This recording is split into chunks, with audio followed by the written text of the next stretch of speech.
मला एक गोष्ट सांगा, कितीही चांगली औषधं घेऊन, चूर्ण घेऊन किंवा कितीही चांगले उपचार करून, कितीही चांगलं तुमच्या स्वास्थ्याची रक्षा करून हे जीवन कधीपर्यंत आपण जगू शकणार आहोत? दीर्घायूचा अर्थ काय होतो? 80, 90, 100, 110. अहो, एवढं आयुष्य झाल्यानंतर आपण स्वतःच म्हणायला लागू की आता नको हे जीवन म्हणून. आणि हे वास्तवता आहे. हरे कृष्ण आणि स्वागत आहे भागवतवाणीच्या आणखीन एका व्हिडिओमध्ये. श्रीमद भागवत प्रथम स्कंद प्रथम अध्यायाच्या 13व्या श्लोकावर आज आपण चर्चा करणार आहोत. मागील श्लोकात आपण बघितलं की कशा प्रकारे शौनकादी मुनिगण सूत गोस्वामींकडे जिज्ञासा करतायत की भगवान स्वतः इथं त्यांना आविर्भाव किंवा अवतार का घ्यावा लागला. आणि त्याच्यामागचं कारण देखील आपण समजलं की हा प्रश्नाचं कारण काय? कारण का भगवान कुठेही राहून कुठलीही क्रिया करू शकतात, तर मग त्यांना इथं पर्सनली वैयक्तिक रित्या यायची गरज काय पडली, हा प्रश्न होता. आणि आजच्या या श्लोकात आपण बघणार आहोत की एका श्रोत्याची उत्सुकता ही किती महत्त्वाची असते.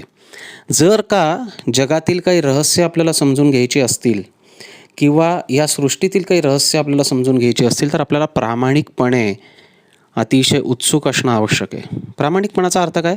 की आपल्याला चॅलेंज न करता समजून घेण्याच्या भावनेने, समर्पणाच्या भावनेने हे करणं फार आवश्यक आहे. आणि म्हणून आजचा श्लोक महत्त्वाचा आहे. व्हिडिओला प्रारंभ करण्यापूर्वी परत एकदा विनंती की जर का आपण या चॅनलवर नवीन असाल तर कृपा करून चॅनलला सबस्क्राईब करा, व्हिडिओजला लाईक करून भरपूर शेअर करा. कारण का मराठीतून श्रीमद भागवताचे वेगवेगळे अर्थ, त्याचे भाव हे समजवणारा चॅनल म्हणजे भागवतवाणी हा भागवताचा एक वेगळा पक्ष आपल्यासमोर ठेवतो. आणि म्हणून आवश्यक आहे की या चॅनलला आपल्या मराठी बांधवांपर्यंत अधिकाधिक सबस्क्राईब केलं जावं. तर चला सुरुवात करूया आजच्या व्हिडिओला. या श्लोकाचं उच्चारण ह्याप्रमाणे आहे: तन्नः शुश्रूषुमाणानाम् अर्हस्यांगानुवर्णितुं तस्यावतारो भूतानां क्षेमाय च भवाय च. तर मागच्या श्लोकात आपण बघितलं की प्रश्न विचारला गेला की त्यांना अवतार घ्यायची गरज काय पडते किंवा त्यांना इथं यायची गरज काय पडते. तिथं आहेत तिथं राहून ते सर्व कार्य व्यवस्थित करू शकतात. तर मग ते इथं काय येतात, हा पहिला प्रश्न होता. आणि त्याला जोड ह्या श्लोकात आणखीन पुढे दिली जाते. म्हणतायत की तन्नः शुश्रूषुमाणानां, ती गोष्ट म्हणजे त्यांना इथे अवतार घ्यायची गरज का पडते तीच गोष्ट. नह आम्हाला, शुश्रूषुमाणानां जे श्रवण करण्यासाठी उत्सुक आहेत त्यांना शुश्रूषुमाण म्हटलं गेलं. हे श्रवण करण्यासाठी ज्यांच्यात उत्साह आहे अशा आम्हाला तुम्ही अनुवर्णितम याचं वर्णन करा.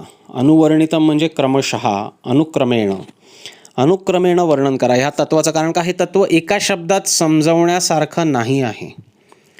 कुठलीही भगवत कथा ही अनुक्रमे समजली पाहिजे. कुठलंही भगवत तत्व किंवा कुठलंही आध्यात्मिक तत्व हे अनुक्रमाने समजणं आवश्यक आहे. आपण आज बसलोय आणि एक प्रश्न विचारला आणि एका शब्दात त्याचं उत्तर प्राप्त झालं आणि हे असंच आहे असं म्हणलं तर ते होत नाही. आध्यात्मिक ज्ञान हे साधनेने प्राप्त होत असतं. आणि साधना म्हणजे आपल्यात असलेलं धैर्य, आणि त्या धैर्याने आणि तपस्येने आपण ती जी इच्छा आहे, तो जो उत्साह आहे, ती जी उत्सुकता आहे ती टिकून ठेवून त्या ज्ञानाच्या साक्षात्कारासाठी प्रयत्नशील राहणं, गुरुजनांच्या आदेशांचं पालन करणं, यालाच म्हणतात की साधना. तर ही साधना फार महत्त्वाची आहे. आणि उत्साह, निश्चय आणि धैर्य, श्रील रूप गोस्वामी सांगतात की ह्या तीन गोष्टी ज्या आहेत, एकतर उत्साह असला पाहिजे, श्रवण कीर्तन स्मरण इत्यादी प्रती, नवविधा भक्तीच्या क्रियेप्रती उत्साह असला पाहिजे, निश्चय असला पाहिजे काहीही झालं तरी मी ह्या क्रिया, आध्यात्मिक क्रिया ज्या आहेत त्या मी करीन. आणि धैर्य असलं पाहिजे. धैर्य कशासाठी? कारण का जोपर्यंत आपण पूर्णतया शुद्ध होत नाही साधनेने, तोपर्यंत आपल्याला साध्य प्राप्त होणार नाही आहे. आणि कोण किती वेळात शुद्ध होईल हे त्याच्या अशुद्धतेवर अवलंबून असतं. जर का आपल्यात खूप जास्त भौतिक कल्मश आहेत तर आपल्याला शुद्ध व्हायला वेळ लागेल. आणि शुद्ध व्हायला वेळ लागेल याचाच अर्थ आपल्याला आध्यात्मिक साक्षात्कार घडायलाही वेळ लागेल. आणि म्हणून त्याच्यासाठी धैर्य आवश्यक आहे. तर साधना ह्या तीन घटकांनी, उत्साह, निश्चय आणि धैर्य, यांनी समाविष्ट असली पाहिजे. तर श्रवणाची जी उत्सुकता आहे जो निश्चय आहे आणि जो धैर्य आहे हे ज्यांच्याकडे आहे त्यांना शुश्रूषुमाण असं म्हटलं गेलं आहे. आणि म्हणून ते म्हणतात की आम्ही इथं धैर्यपूर्ण ऐकायला बसलेलो आहोत. कृपया तुम्ही अनुवर्णन करा, क्रमाक्रमाने ग्रॅज्युअली तुम्ही आम्हाला हे सगळं सांगा, याचं वर्णन करा. यस्यावतारो भूतानां क्षेमाय च भवाय च. जे इथं अवतार घेतात कोण? परम भगवान. बघा ह्या सगळ्याचा विषय कोण आहे? पहिल्या श्लोकात आपण बघितलं ओम नमो भगवते वासुदेवाय. भगवान वासुदेव या अख्ख्या भागवत महापुराणाचा विषय आहे, कारण का तो हे अख्खं व्याख्यानच त्यांच्यापासून चालू होतं. तर भगवान वासुदेव ह्याचा विषय आहे. तर यस्य म्हणजे त्यांचा अवतार इथं कशासाठी घडला आहे? तर भूतानां क्षेमायच भवायच.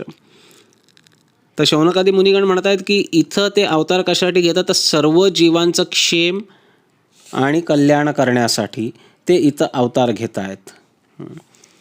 सगळ्यांना या भौतिक गर्तेतनं उचलून आध्यात्मिक प्रगती व्हावी यासाठी एक सुविधा प्रदान करण्यासाठी, भवायच सुविधा प्रदान करण्यासाठी भगवान इथं अवतार घेतात. आणि सगळ्यांचं क्षेम कल्याण करण्यासाठी भगवान इथं अवतार घेतात. तर भगवंताचा अवतार हा सर्व जीवांच्या कल्याणासाठी असतो. मग तो हिरण्यकश्यपूच्या पण कल्याणासाठी आहे, प्रल्हादाच्या पण कल्याणासाठी आहे, रावणाच्या पण कल्याणासाठी आहे, शिशुपाळाच्या कल्याणासाठी आहे, दुर्योधनाच्या देखील कल्याणासाठी आहे, धृतराष्ट्राच्या कल्याणासाठी आहे, युधिष्ठिर, अर्जुन, भीम इत्यादी पांडव किंवा द्रौपदी आणि कुंती आणि पितामह भीष्म सर्वांच्या कल्याणासाठी भगवंताचा अवतार आहे. भगवंताच्या अवताराने जरी भगवंतांनी कोणाचा वध केला असेल तरी अंततोगत्वा त्याचं कल्याणच झालेलं आहे. आणि हे समजणं म्हणजे पहिल्यांदी आपल्याला आध्यात्मिक स्तरावर यावं लागेल. शरीराच्या स्तरावर किंवा शारीरिक स्तरावर राहून आपल्याला हे तत्त्व समजू शकणार नाही. आध्यात्मिक स्तरावर आपण समजू शकतो की जरी शरीराचं काही बरं वाईट झालं असेल तरी आत्म्याचं कल्याण हे सर्वतोपरी आहे, कारण का शरीर नाशवान आहे.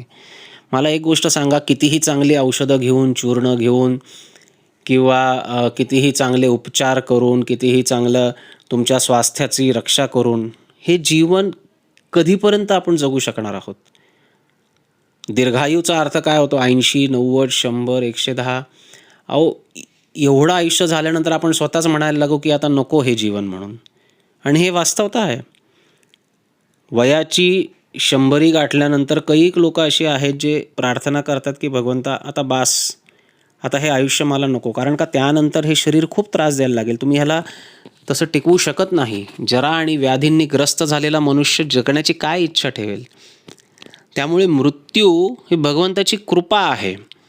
तो मृत्यूला सामोरं जायचं का नाही हा प्रश्न नाही आहे, ते अनिवार्य आहे, ते प्रत्येकाला जावं लागेल. मृत्यूला कसं सामोरं जायचं हा प्रश्न आहे. कुठल्या भावनेने, कुठल्या चेतनेने सामोरं जायचं हा प्रश्न आहे. भगवान भगवद्गीतेत म्हणतात अंतकालेच मामेव स्मरण मुक्त्वा कलेवरम यह प्रयाती समदभावम याती नास्त्यत्र संशयः. जो अंतकाळी माझं स्मरण करतो तो मला प्राप्त होतो, ह्याच्यात काहीही संशय नाही. आणि भगवद्धाम प्राप्त केलं म्हणजे काय होतं? जन्ममृत्यू जराव्याधीच्या चक्रातनं आपण सुटतो. ह्यालाच मुक्ती किंवा मोक्ष असं म्हटलं गेलं आहे. तर हे प्राप्त करण्यासाठी, भगवद्धाम प्राप्त करण्यासाठी आपल्याला माहिती तर पाहिजे की भगवान कोण आहेत, आपण कोण आहोत, त्यांच्याशी आपला संबंध काय आहे. आणि भगवान कोण आहोत, आपण कोण आहोत आणि त्यांच्याशी आपला संबंध काय आहे हे ज्ञान विकसित करणं म्हणजेच अध्यात्म आहे. आणि हे अध्यात्म जे आहे हे विकसित होतं श्रवणाच्या मार्गाने, भगवत तत्व, भगवत कथा, भगवत लीला, भगवत नाम, भगवत रूप, भगवत धाम यांच्या वर्णनाने.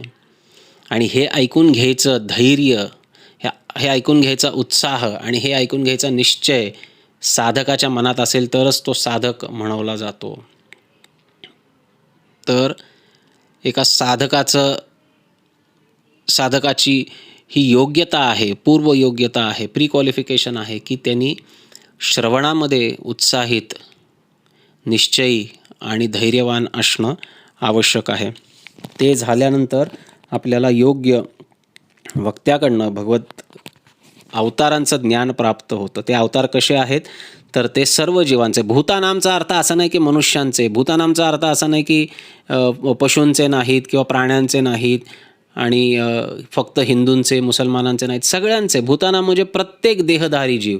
प्रत्येक देहधारी जीवाचं रक्षण करण्यासाठी, कल्याण करण्यासाठी जे इथं अवतार घेतात ते कशासाठी घेतात तर ते क्षेमायच आणि भवायच, ते सगळ्यांचं कल्याण करण्यासाठी अवतार घेतात आणि ते सगळ्यांना आध्यात्मिक दृष्टीने प्रगत करण्यासाठी अवतार घेतात. अशा या भगवंतांच्या अवताराचं वर्णन तुम्ही आम्हाला करा, कारण का आम्ही श्रवणोत्सुक आहोत. हे श्रवणोत्सुक असणं फार आवश्यक आहे. शुश्रूषु माणानाम, आम्ही श्रवणोत्सुक आहोत आणि तुम्ही हे सगळं जाणता, त्यामुळे तुम्ही याचं अनुवर्णन करा. ही जिज्ञासा प्रस्तुत केली आहे शौनकादी मुनिगणांकडनं सूत गोस्वामींकडे, आणि सूत गोस्वामी ह्या जिज्ञासेला मान देऊनच पुढे याचा विस्तार करतात. मित्रांनो, भगवज्ञान प्राप्त करणं हे मनुष्य जीवनाचं उद्दिष्ट आहे आणि भगवज्ञान प्राप्त करण्यासाठी भागवतासारखा उत्कृष्ट ग्रंथ दुसरा कुठला नाही. किंवा परैरीश्वर हा भागवतात म्हटलं गेलं आहे. ह्याच्यापेक्षा पलीकडे दुसरं आहेच काय.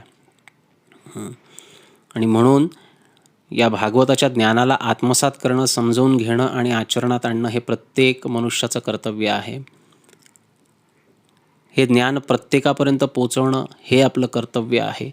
आणि म्हणून तुम्हाला विनंती आहे, कृपा करून या चॅनलला सबस्क्राईब करा, या व्हिडिओजला भरपूर लाईक करा आणि शेअर करा, जेणेकरून मराठी बांधवापर्यंत मराठी भाषेतून पोचवलेलं हे भागवत महापुराणाचं ज्ञान त्यांच्यावर प्रभाव टाकू शकेल आणि त्यांच्या आध्यात्मिक जीवनाला कुठंतरी प्रारंभ होऊ शकेल.